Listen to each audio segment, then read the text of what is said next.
Hey guys, Hot Rod Reverend here. We're back at it again today, and this is Tool Tip Tuesday. Been a while since we've had one of these, but I want to go over the vibratory bowl that I've had for several years. This thing has been really good in the shop. Really nice restoration tool. Now this is item number 96923 at Harbor Freight. It's not the best of brands, I get it, but this thing is a workhorse, 18 pounds. I just bought an extra bowl to use for this, and I'm going to use one bowl for walnut shell, and that's just for polishing when everything's cleaned up. And I'm going to use the other bowl for the pyramid media, the ceramic, that I can put in a solution to take off all the rust, take off all the grime and everything else. So let's get to work. Okay, going into the hopper here is going to be a couple of small parts from this Holly 94 I've got. You can tell they're pretty rough, nasty, dirty. I haven't done anything to them. Rocker arm's not been cleaned up at all with grease or rust. You can tell it's got some rust on there. Some rusty hardware. I'm going to take a look at here. I've got a set of rocker arm adjusters for a Y-block Ford. We even got something that looks like it's been rust welded together on this old bolt from early 60s Ford dump truck. I think I've even got one of these adjusters that pretty rusty, and that nut won't even budge off there. So just see how this goes. I got some rocker arm assembly washers. So we're going to put all this into the bowl.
I like to use Awesome Cleaner in this.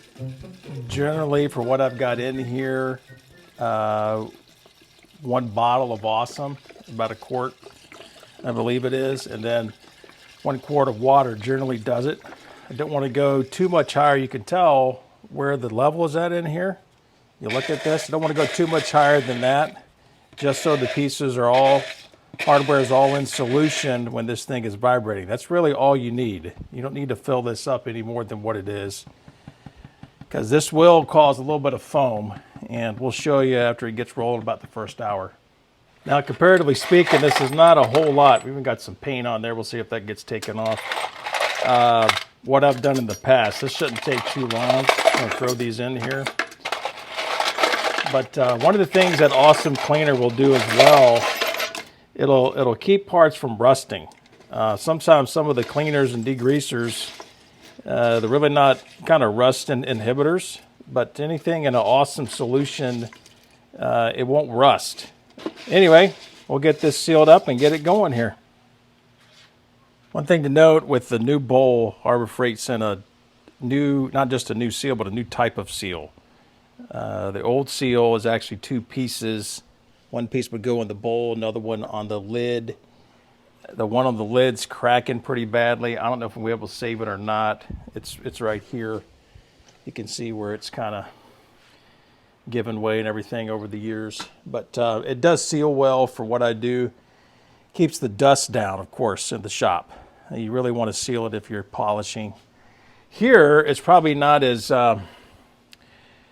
critical, but still, if you don't want stuff splashing around, if you're pretty full, we'll turn this on, let you see what it looks like here.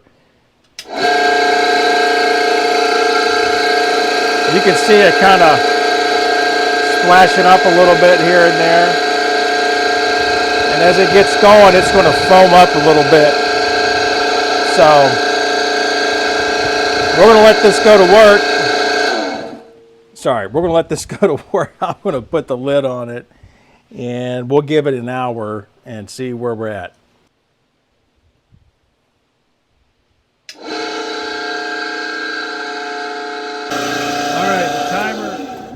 Timer has gone off, so let's check this out. Now, before we open this up, you can tell how this has turned to a rusty brown. That's by design. That's to catch all the sediment, and that's what that hose is really for. So let's open this up right here. Remember, this has been an hour.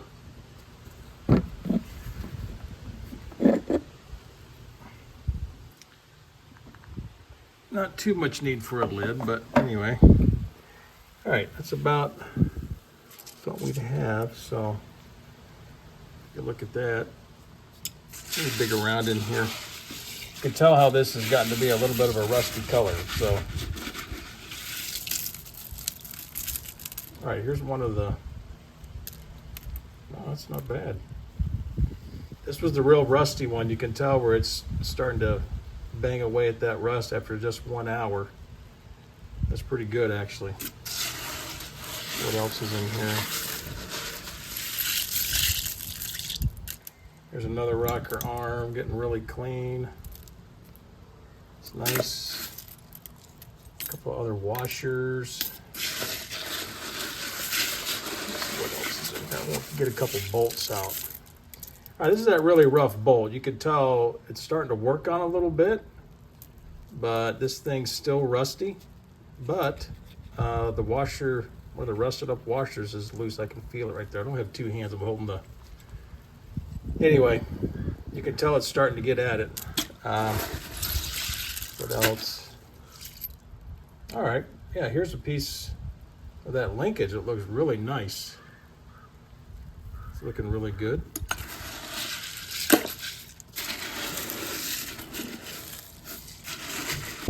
Bring one of these nuts out here to the sunlight so you can really see it well. And just see what it looks like here. That's after an hour. Some more time. For instance, you can tell this one's got a little more corrosion on it. Need some more time. And here's one of those really rusty bolts. So we'll let this go.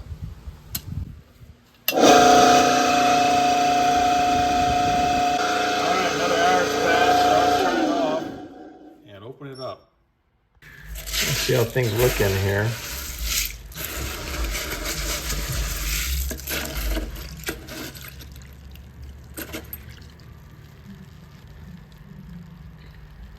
Rocker arm's pretty nice. Still's got a little bit of rust on it. Still needs some more time here, boys. A lot of rust on that one. As you can tell where it's starting to come apart, come away. That bolt right there looks pretty good. Looking real nice.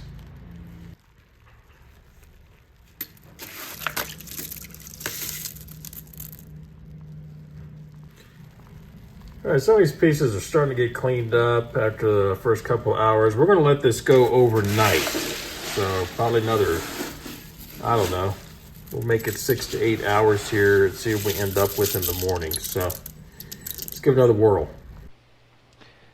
All right, so there's still a couple pieces that are in the bowl, but I should take these out and look at them. You can tell, just see how clean this process gets these parts. This one's not quite 100%, but it's real close. But this one was pretty rough when we started. These springs I threw in later, but the rocker arms especially, you can tell it didn't get it 100%, but where it was at, a whole lot better than it was. You may recall we had a couple of these that were kind of rust welded together. These are coming apart quite easily. This one, the threads kind of boogered up with it, so probably going to end up throwing that one away. I don't know. See if I can save it. All right, coming up next is walnut shell media and the vibratory bowl. The beauty of this is having two bowls, that we'll take off this one and just pop in our bowl for the walnut shells.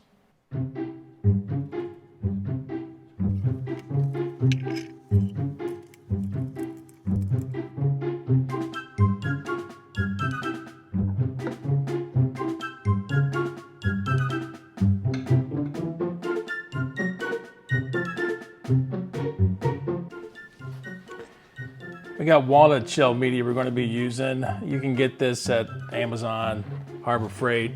Also pick it up at pet stores.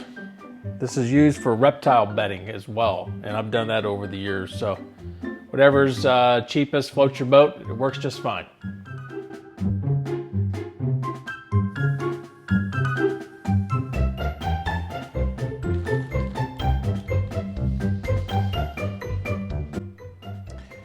Stuff feels just like a really hard grain, but it does a good job polishing. Let's get these parts in here.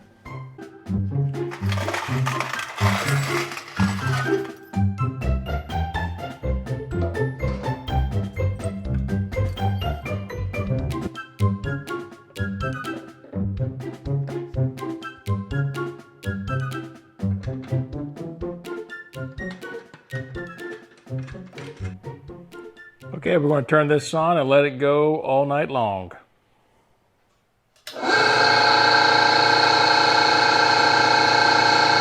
All right, let's see what they look like here. It's nice and shiny. You can just tell how the walnut shells really polish it. Looks pretty good. All right, let's get the rest of the parts out here and we'll get them on the workbench so we can see them a little better. A couple of tips here. I like to use one of these cheap dollar store, I don't know, I guess it's like a kitchen strainer, something you use to get some out of the deep fryer. But this works very well to dip in there and everything falls through. You can get your hardware out. Works really nice. Something else I use to get parts out of there just to see what's going on without emptying out the whole bowl is a magnet, and you could fish around in here if anything you need to find, and oh, there you go, there's a nut. Works really well. All right, we got a nice little pile of parts here. You can recognize quite a bit of this, even the small little oil pan bolt. We got a couple of these in here.